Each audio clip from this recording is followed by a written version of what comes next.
नमस्कार मित्रों, मैं अनिल श्रीवास्तव आप सबका अपने YouTube चैनल हिंदू धर्म सप्रमाण पे स्वागत करता हूँ।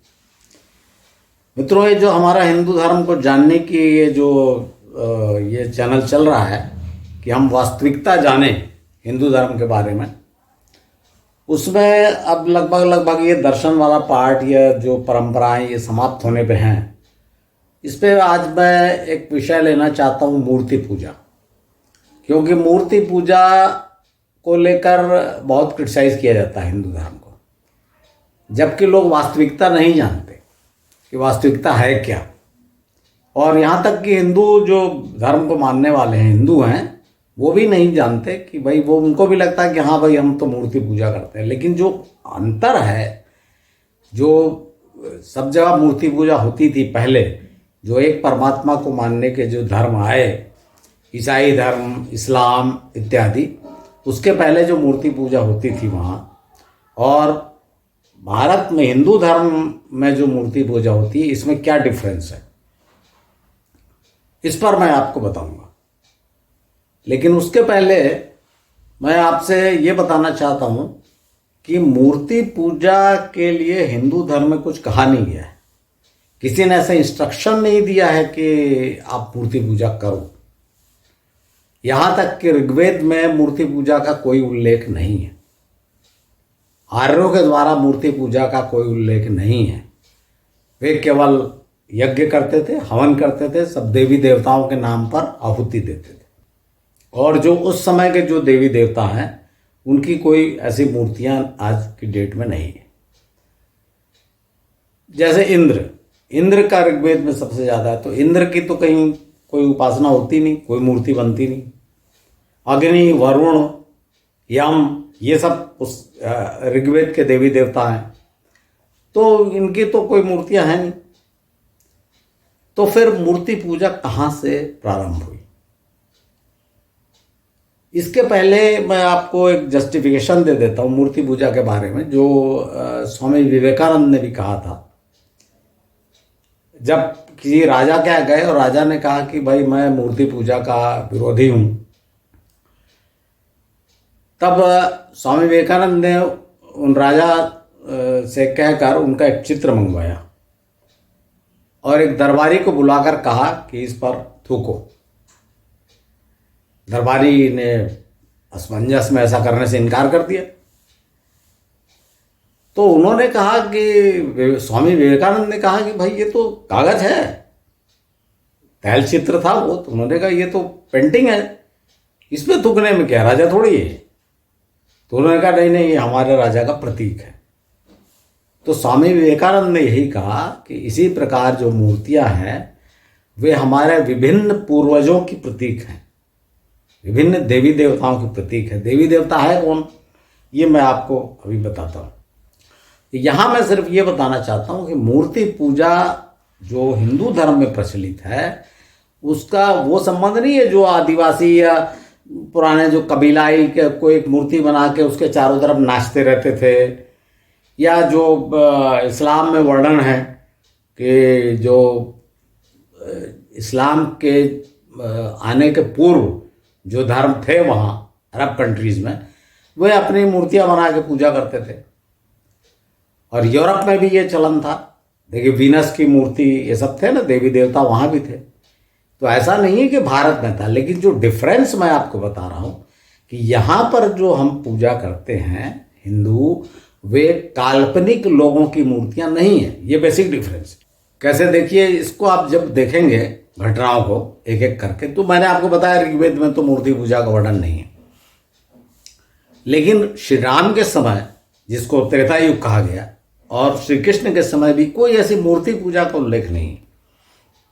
हाँ, देवी पूजा का उल्लेख अवश्य है कि देवी का जो देवी, जैसे श्री राम ने पहली दफा सीता जी को देखा था फूलों के बाग में, जब सीता जी अपने देवी पूजा के लिए फूल चुनने गई थी। इसी प्रकार भगवान श्री कृष्ण ने भी रुक्मिणी का हरण किया जब वे देवी मंदिर में उपासना के लिए गई थी, वहाँ से हरण हुआ था।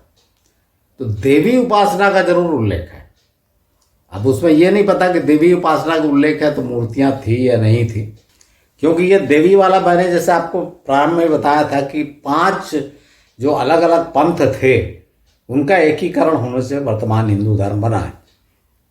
उसमें एक ये शाक्त मत था, देवी उपासना। तो ऐसा लगता है कि देवी उपासना जो है वो ज़्यादा फैली हुई थी भारतवर्ष में, इसलिए देवियों की पूजा करने का विधान था पहले से। बाकी और किसी, यहाँ तक कि भगवान विष्णु की पूजा का कोई उल्लेख नहीं है कहीं भी। मूर्ति पूजा का ये पूजा का उल्लेख नहीं है, मैं ये कहना चाहता हूँ कि मूर्ति पूजा का उल्लेख नहीं है। तो फिर ये मूर्ति पूजा की परंपरा कहते हैं। देखिए मित्रों, मैं आपको बता चुका हूँ कि महाभारत काल के बाद जो हिंदू धर्म का अंधकार युग आया, जब बड़े राज्य छिन्न भिन्न हो गए और छोटे छोटे राज्य युग आए, और उसी समय ये पाखंड का बोलबाला हुआ, जो धन के लालची लोगों के हाथ में धर्म की सत्ता चली गई। और इसी काल में जो हमारे श्रुति और स्मृति अर्थात वेद और पुराण हैं, इनको लिखित रूप में लाया गया। तो इसलिए इसमें बहुत सी भ्रांतियां हुई और इसमें बहुत से पाखंड भी शुरू हुए, बहुत सी गलतियां भी हुई इसी काल में, जिनको आज हम हिंदू धर्म गलतियां बोल के निकालते हैं, जो वो सब इस पीरियड की है। इसके पहले का ऐसा कोई उल्लेख नहीं है। फिर भी जो मूर्ति पूजा पे हम इस पर ज़्यादा सफाई न देकर मैं ये यहीं से इसको शुरू करूँगा कि मूर्ति पूजा है क्या, जो हिंदू धर्म में प्रचलित है। देखिए मित्रों, जब आप मूर्तियों को देखेंगे तो एक एक आप ये देखेंगे कि ये मूर्तियां हैं किसी। सबसे पहले मैं भगवान विष्णु की मूर्ति का आपको विवरण देता हूँ। जब भी आप भगवान विष्णु की मूर्ति देखेंगे तो उसमें आप देखेंगे एक हाथ में चक्र, एक हाथ में गदा, इस प्रकार से लिए हुए, और देखकर ही हम समझ जाते हैं कि ये भगवान विष्णु।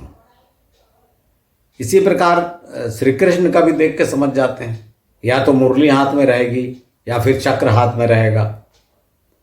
श्री राम की मूर्ति को पहचानना बहुत सरल है, वे तो धनुष बाण हाथ में लिए रहेंगे।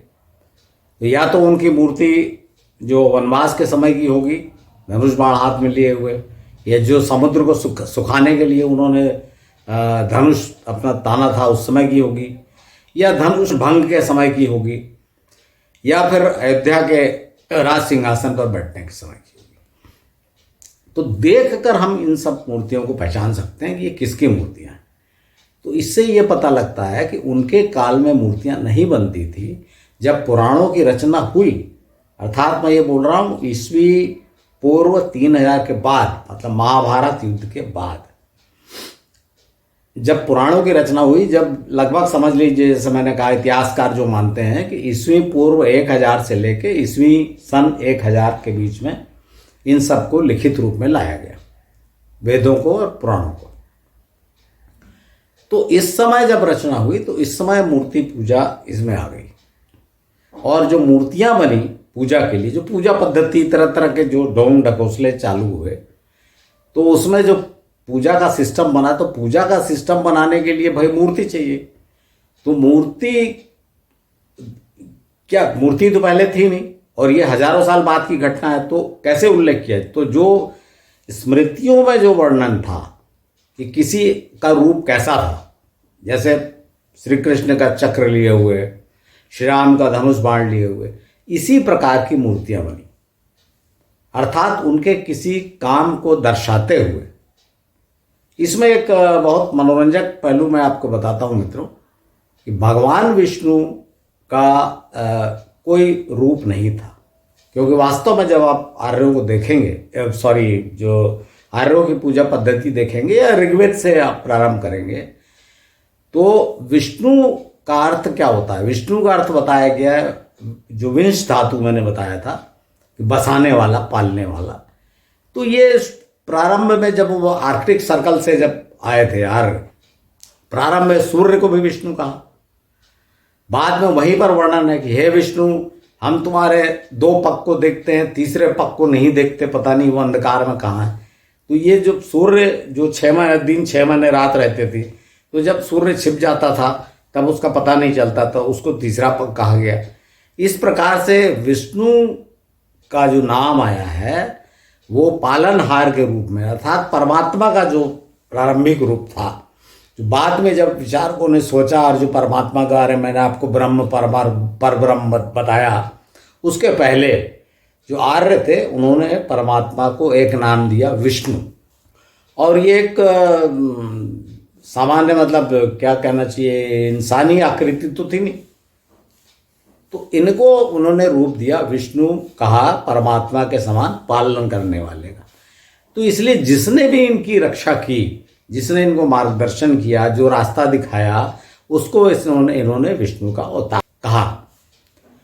तो इसलिए ये जो मूर्तियां हैं ये अधिकतर विष्णु के अवतारों की हैं जिनकी हम पूजा करते हैं। इसके अलावा उनकी है, जैसे हनुमान जी की, जिन्होंने इनकी सहायता की, ये मूर्तियां हैं। फिर बाद में जो आपको ये शनि हो गए, जिनकी शनि की भी आजकल पूजा होने लगी है, तो ये भी साक्षात इस धरती पे थे, सूर्य के पुत्र थे शनि। तो मैं आपको यहाँ जो बताना चाहता हूँ कि देखिए, एक एक मूर्ति को आप देखिए, पहचानिए कि भाई विष्णु का जो रूप, अब ये आपके मन में ये शंका उठ सकती है कि जब विष्णु का कोई रूप ही नहीं था, भगवान विष्णु का, और वो एक कल्पना थी या परमात्मा का रूप माना गया विष्णु को, तो फिर मूर्ति कैसे बनी? अगर ये बात सत्य है कि इस धरती पे जिन्होंने जन्म लिया उनकी मूर्तियां बनी, तो भगवान विष्णु कैसे बनी? इसमें एक बहुत इंटरेस्टिंग पॉइंट मित्रों में आपको याद है, आप सब जानते हैं, पर वो बोला ना, जो लिंक करना है वो नहीं करते, इसलिए मैं आपको बता रहा हूं कि जितने अवतार हुए हैं इन सबको भगवान विष्णु का अंशावतार कहा गया है, और केवल श्री कृष्ण को भगवान विष्णु का पूर्णावतार कहा गया है। ये श्रीमद् भागवत में भी आप लिखा हुआ है और भी जगहों पे। तो जब भगवान श्री कृष्ण को भगवान विष्णु का पूर्णावतार कहा गया, तो सीधी सी बात है कि भगवान विष्णु की जो है, भगवान श्री कृष्ण के समान उनकी प्रतिमा बना दी गई। और आप ध्यान से देखिए भगवान विष्णु की प्रतिमा को, ये जैसे सुदर्शन चक्र है। अब ये सुदर्शन चक्र जो भगवान विष्णु का चक्र कहा गया, लेकिन जब आप इसको साहित्य में देखेंगे तो ये भगवान श्री कृष्ण के अलावा किसी के पास नहीं था। और पुराणों में ऐसा वर्णन भी है, श्रीमद् भागवत में ऐसा वर्णन है कि इस सुदर्शन चक्र को विश्वकर्मा ने बनाया। 1000 अरे अर्थात 1000 दांत वाले इस सुदर्शन चक्र को विश्वकर्मा ने बनाया, जिसे श्री कृष्ण ने, भगवान श्री कृष्ण ने प्रैक्टिस की, अपने उंगली पे रख के इतनी तेजी से घुमाते थे, और ऐसा जब उसको छोड़ते थे तो वो सीधे निशाने पे जाके पार हो जाता था। तो ये चक्र भगवान विष्णु के हाथ में लगा दिया गया। गदा भी श्री कृष्ण का प्रिय हथियार था। उस जमाने में तो गदा ही था। आपको पता है कि बलराम, दुर्योधन, भीम सब गदा युद्ध करते थे। श्री कृष्ण भी गदा युद्ध में पारंगत थे। तो भगवान विष्णु को गदा, चक्र, शंख, जैसे शंख एक हाथ में शंख श्री कृष्ण का 5 जन्य शंख प्रसिद्ध है। तो भगवान विष्णु की मूर्ति की कल्पना भगवान श्री कृष्ण के कार्यों को देखकर की गई। भगवान श्री कृष्ण का के बाद आप ये श्री राम का देखिए। श्री राम का तो उनके कृत्य जो थे, जितनी मूर्ति आप श्री राम की देखेंगे, या तो माता सीता के साथ आप देखेंगे युगल मूर्ति, या धनुष भंग करते हुए, या धनुष जो समुद्र को सोखने के लिए बाण संधान करते हुए, अर्थात उनके जो कार्य है, जो वर्णित थे कार्य पुराणों में, उसके हिसाब से वो मूर्तियां बनाई गई। भगवान श्री कृष्ण की भी वैसी मूर्तियां बनाई गई कि भाई बांसुरी बजाते हुए राधा के साथ, या चक्र से गर्दन काटते हुए, या अर्जुन को उपदेश देते हुए महाभारत युद्ध के समय। तो ये मूर्तियों की रचना, मित्रों, जो मैं कह रहा हूँ, मूर्तियों की रचना और मूर्ति पूजा, ये सब महाभारत युद्ध के बाद शुरू हुआ। मैं आपको सिर्फ इतना कहना चाहता हूँ। और हाँ, मूर्तियों को आप उनसे मत, इसका अर्थ क्या हुआ? इसका अर्थ ये हुआ कि ये मूर्तियां हैं जो आज हम पूजा करते हैं, ये मूर्तियां हमारे पूर्वजों की हैं। ये ऐसे कोई काल्पनिक लोगों की नहीं है। ये ऐसे नहीं है कि जो पहले कबीले वाले या जो आदिवासी कुछ मूर्ति बना के डांस करना शुरू करते हैं, या जो अरब में था, या जो यूरोप में कोई भी मूर्ति करते, वैसे उससे कोई संबंध नहीं। ये उन लोगों की मूर्तियां हैं जो इस धरती पे आए, जिन्होंने हमारी संस्कृति बनाई, हमारी संस्कृति को बढ़ाने में जिनका योगदान है, और जिनको हम आज भी अपना पूर्वज मानते हैं। तो अपने पूर्वजों की पूजा करने में तो मैं नहीं सोचता कि कोई बुराई है।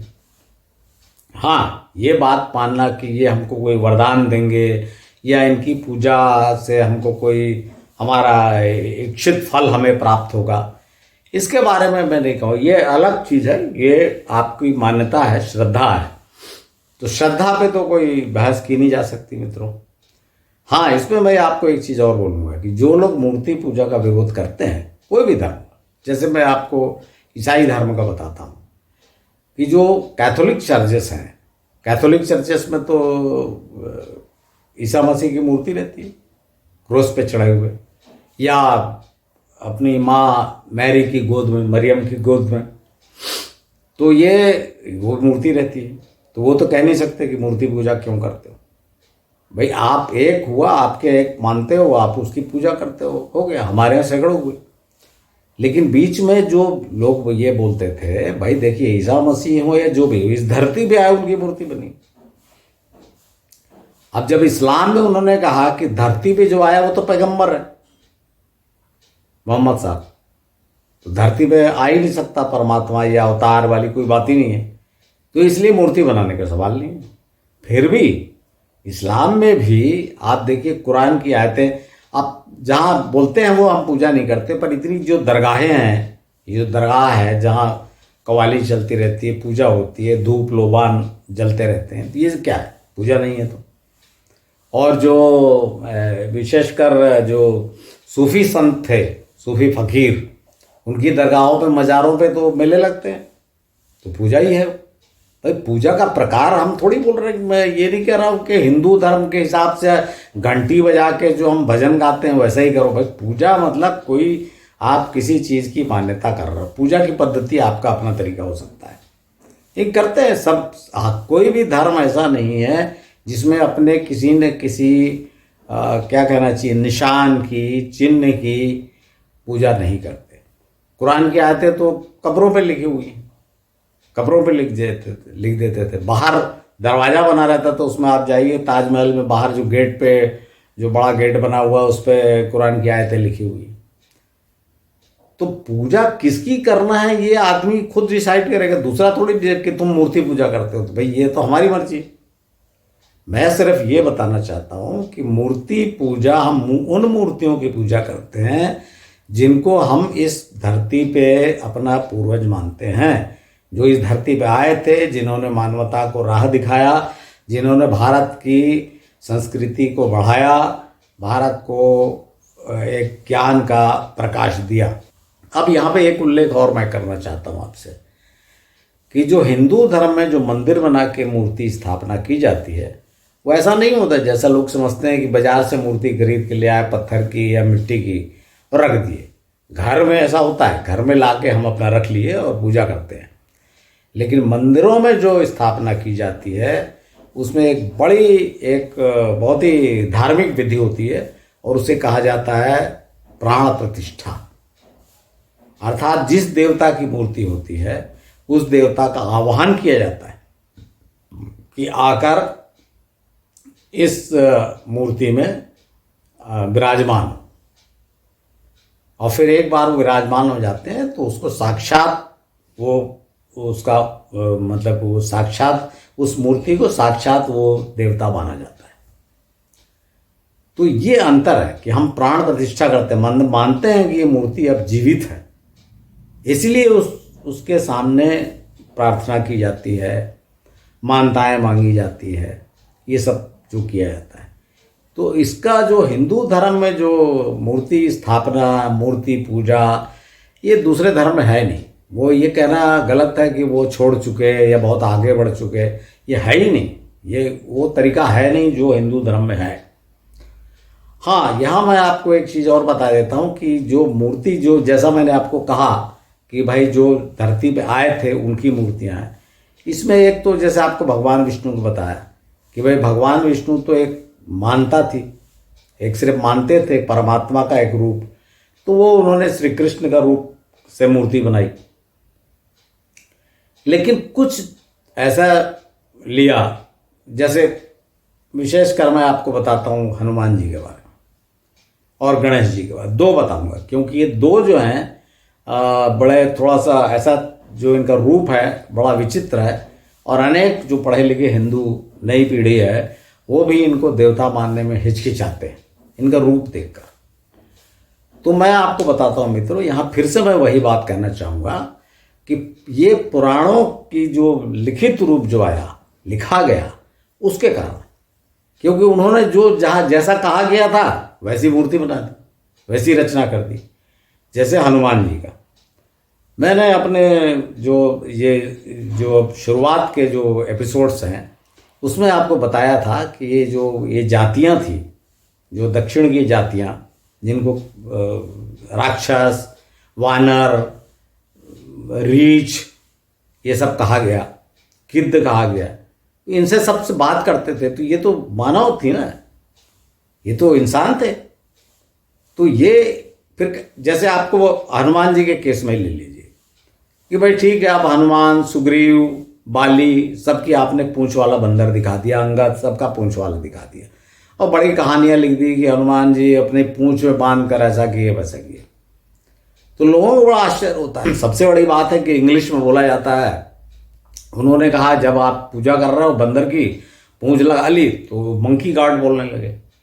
तो हमारे भी अंग्रेजी दान लोग उसको मंकी गार्ड बोलने लगे, और हम भी कोई बुरा नहीं मान के हम मानने लगे। मेरे सबसे घोर आपत्ति मेरी इसी मूर्ति पर है, क्योंकि देखिए अब मैं आपको क्यों है यह मैं आपको बता रहा हूँ मूर्ति पूजा पे, इस हनुमान जी की इस मूर्ति में देखिए, क्या आपने जो बाली की पत्नी थी तारा, या और भी जो वानरियां थीं, क्या आपने उनकी पूंछ वाली फोटो देखी?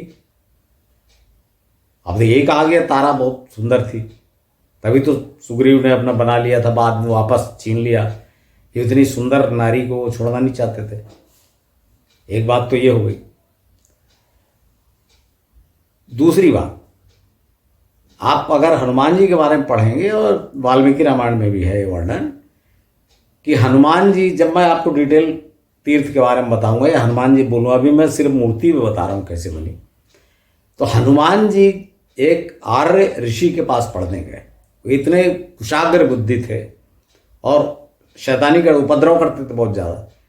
तो माता पिता ने देखा बहुत तेज लड़का है, तो उसको पढ़ने भेज दिया एक आर्य ऋषि के आश्रम में। अब मित्रों सोचिए जरा कि एक पूंछ वाला वानर आर्य ऋषि के आश्रम में पढ़ने जाएगा। यहीं से आपको समझ में आ जाना चाहिए ना कि एक तरफ आप कहते हो आर्य ऋषि के आश्रम पढ़ने गए, दूसरी तरफ आप कहते हो पूंछ वाला वानर। फिर यहाँ पढ़ने ही नहीं गए, आर्य ऋषि ने अपनी कन्या सुवर्चला की शादी कर दी उनसे। मतलब जो आर्य ऋषि थे, ऋषि तो बड़े मेधावी, तेज तर्रार, तेजस्वी लोग होते हैं, तो वो अपनी कन्या की शादी एक बंदर से कर देंगे? क्या आप सोचते हैं ऐसा हो सकता है? तो इसका कारण क्या है, क्यों ऐसा हुआ?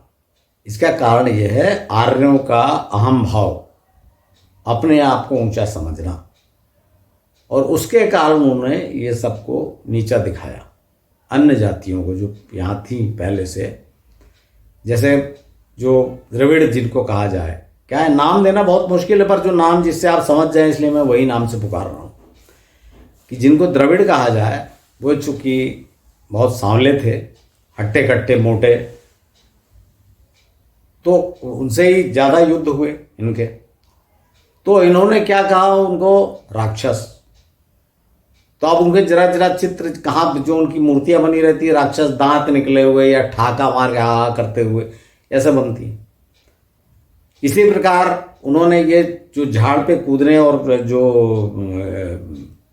पहाड़ियों पे रहने वाले जो जीव थे, इंसान थे, पहाड़ियों पर रहने वाले और कूद फान करने वाले, उनको वानर कह दिया।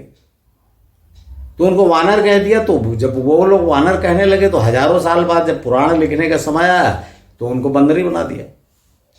उन्होंने जरा भी नहीं सोचा कि भाई अगर बंदर थे, श्री राम, देखिए वाल्मीकि रामायण में यह वर्णन है कि श्री राम जब हनुमान जी पहली बार मिलते, जब सुग्रीव के आसपास जाते हैं और सुग्रीव पता करने भेजते हैं हनुमान जी को, तो उसमें कहा गया हनुमान जी ने ब्राह्मण का रूप धारण किया और श्री राम से मिलने गए।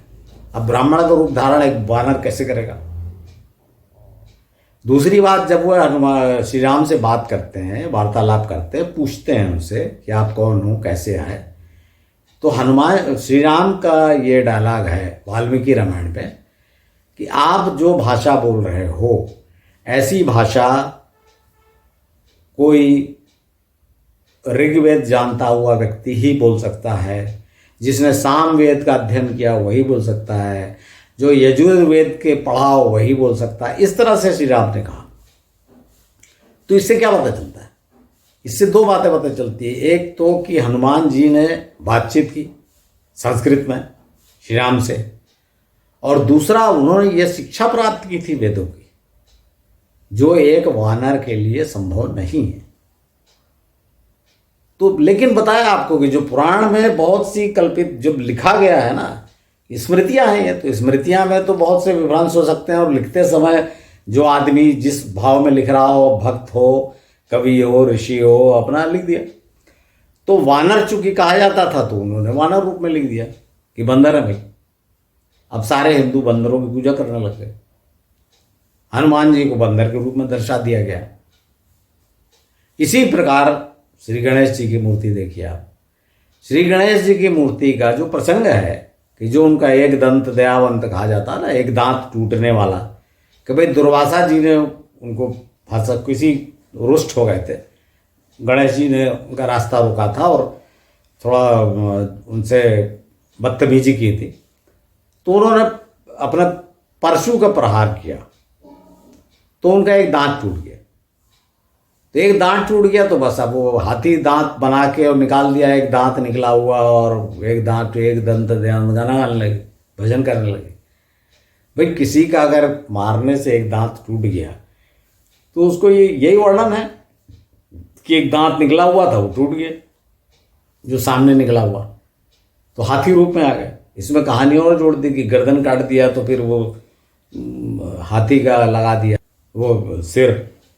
इसमें किसी ने ये नहीं सोचा कि अगर भगवान शिव जो भगवान थे, भाई उन्होंने हाथी के बच्चे को मारने में कोई संकोच नहीं किया।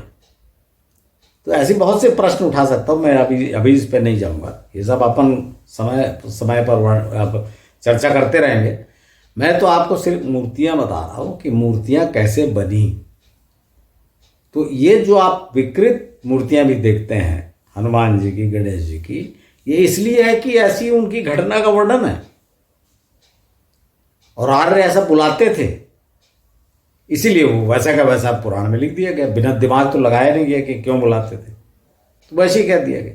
किसी के भी बारे में आप जहाँ, और खाली इतना ही नहीं मैं बोल रहा हूँ, आप कहीं भी देखिए, जैसे जामवंत का एक प्रसंग तो जामवंत का श्री राम के साथ है कि जामवंत की सेना भी गई थी, ऋषियों की सेना, लंका विजय के लिए। एक और जामवंत का प्रसंग है श्री कृष्ण के साथ, जो अंगूठी चोरी के केस में, सूर्यमणि की जो चोरी हो गई थी, उसकी खोज के लिए जब श्री कृष्ण गए तो वो जामवंत से उनका युद्ध हुआ। अब जामवंत से युद्ध हुआ, जामवंत रीछ थे, यहाँ तक ठीक है, चलिए हो गया रीछ से युद्ध। लेकिन हारने के बाद जामवंत ने अपनी कन्या जामवंती का विवाह श्री कृष्ण से कर दिया। अब बताइए कि रीछ की लड़की का विवाह श्री कृष्ण से कर दिया, और श्री कृष्ण जो द्वारका के राजा थे वो एक रीछ की लड़की शादी करके आ गए। कैसा, अरे अटपटा सा लगता है कि भाई ऐसा सोचा ही कैसे गया, और पहले ही नहीं सोचा गया, आज भी सोच रहे हैं। आज भी आप कहीं भी श्रीमद् भागवत कथा में ऐसे ही बताया जाएगा, रामायण कथा में ऐसे ही बताया जाएगा। किसी के पास समय नहीं है कि थोड़ा सोच ले कि अपने ही जो जिनकी हम पूजा कर रहे हैं उनके बारे में हम क्या कह रहे हैं, कैसी मूर्ति बता रहे हैं। तो मित्रों, ये जो मूर्ति पूजा है ना, ये इसमें इतना ही स्पष्ट जानिए कि ये मूर्ति पूजा कोई उनकी नहीं, ये बाद में कल्पना करके उनके जो पुराण में जब लिखे गए हजारों साल बाद। यानी राम का काल कब था? ईस्वी पूर्व लगभग 5000 पहले। पुराण कब लिखे गए? मान लीजिए कि ईस्वी पूर्व 1000 में, महाभारत के बाद 1000 2000, तो 2-3 हजार साल बाद लिखे गए। तब केवल कल्पना थी कि क्या काम उन्होंने किया, उस आधार पे मूर्तियां बनी और उस समय से मूर्ति पूजा प्रारंभ हुई। तो इसलिए मूर्ति पूजा जो आज करते हैं या नहीं करते हैं, बहुत देखिए, एक सामान्य जन के लिए अगर आप हटा देंगे आज मूर्ति पूजा, तो वो किसी हिंदू के मन में कोई ज़्यादा फर्क नहीं पड़ेगा, वो छोड़ नहीं देगा श्रद्धा। पर इसमें सवाल उठता है कि भाई छोड़े क्यों मूर्ति? और दूसरी बात, एक सामान्य मन जैसे आप घर बैठे अगर भगवान की कल्पना करें या मूर्ति करें, तो क्या होगा? आपको किसी न किसी मूर्ति का ध्यान आएगा। भाई एक निराकार परमात्मा का ध्यान कैसे आएगा? कैसे ध्यान लगाएंगे? ध्यान लगाने के लिए कोई चीज होती है। आप जितने ध्यान करते हैं वो क्या करते हैं? कोई किसी एक जगह नजर गड़ाओ, वो बत्ती के लाओ को देखो, इस तरह करते हैं ना। तो कोई चीज को देखना पड़ता है। तो एक निराकार चीज को आप कैसे देखेंगे? इसलिए एक साकार चीज में ये कल्पना करके कि यही हमारा कष्टों का निवारण करेगा, लोग अपने अपने दुखों का दूर करने के लिए, अपने लिए अभयदान मांगने के लिए मंदिरों में जाते हैं। तो इसमें कोई गलत नहीं है, आप नहीं जाना हो मत जाइए, कोई बात नहीं। पर क्रिटिसाइज जो किया जाता है वो गलत है, क्योंकि पूजा करने का अपना अपना ढंग होता है। और फिर ये तो मैं आपको पहले ही बताया कि ये तो हमारे पूर्वज है जो इस धरती पे आए, ये काल्पनिक नहीं है। ये सब पूर्वज है जिनकी पूजा होती है। और पूर्वजों की पूजा तो कोई ऐसी बात नहीं है कि न की जाए। और पूजा जहाँ तक है तो हर तरह से होती है। अगर आप 5 बार नमाज पढ़ते हो तो क्या है? पूजा नहीं है? पूजा ही है। हाँ, आप ये बोल सकते हो कि हम सिर्फ अल्लाह की, जैसा वो बोलते हैं, अल्लाह की पूजा कर रहे हैं। पर जो इतने सारे पीर फकीर जो उनके बने हैं, इतने दरगाह हैं, फिर वो क्या है? तो मैं दूसरों को क्रिटिसाइज नहीं कर रहा हूँ, मैं अपना बताते बताते दूसरों को, मैं सिर्फ ये बोल रहा हूँ कि आदमी अपने मन की श्रद्धा को कैसे व्यक्त करना चाहता है, ये उसका व्यक्तिगत मामला है। तो इसमें ये कई बार आप देखे होंगे, लोग किसी खास देवी देवता के प्रति भी नहीं, उसके किसी खास मंदिर के प्रति श्रद्धा होती है कि नहीं, हमको तिरुपति मंदिर में, अगर भगवान विष्णु की पूजा करना आप कहीं भी कर सकते हैं, लेकिन तिरुपति मंदिर में ही जाएंगे। क्योंकि मित्रों, इसके पीछे एक और बड़ा साइंटिफिक कारण है।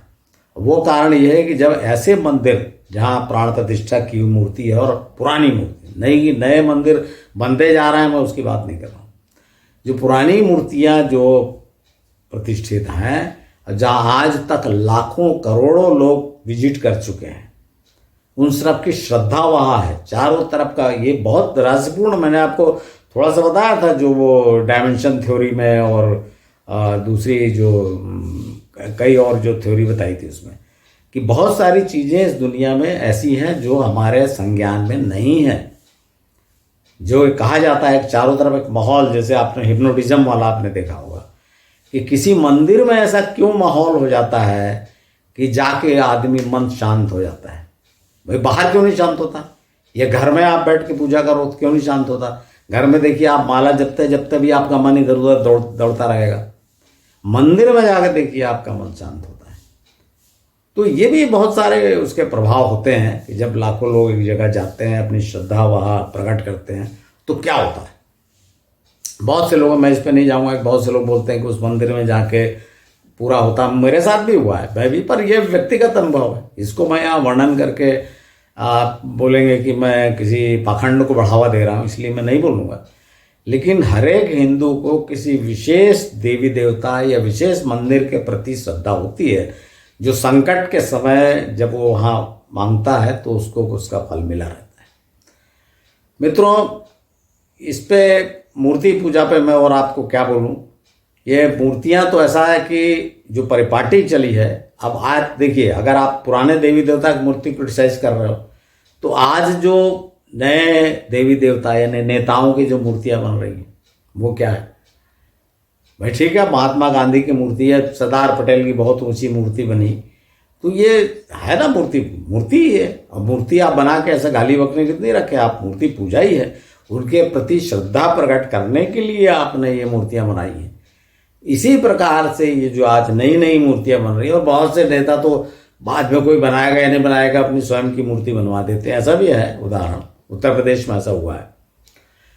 तो ये जब जो 5-7 जिनके कारण ये हिंदू संस्कृति, भारतीय संस्कृति प्रारंभ हुई, उन लोगों की मूर्तियां बनाने में क्या दिक्कत है?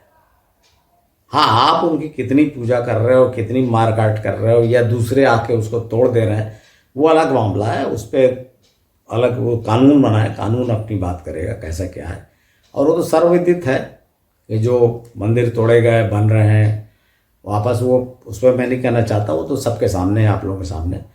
मैं सिर्फ इतना ही कहना चाहता हूँ कि बहुत से हिंदू धर्म में ऐसी चीज़ें हैं जिसको क्रिटिसाइज़ किया जाता है, जबकि उसके बारे में नहीं जाना जाता कि यह है क्या।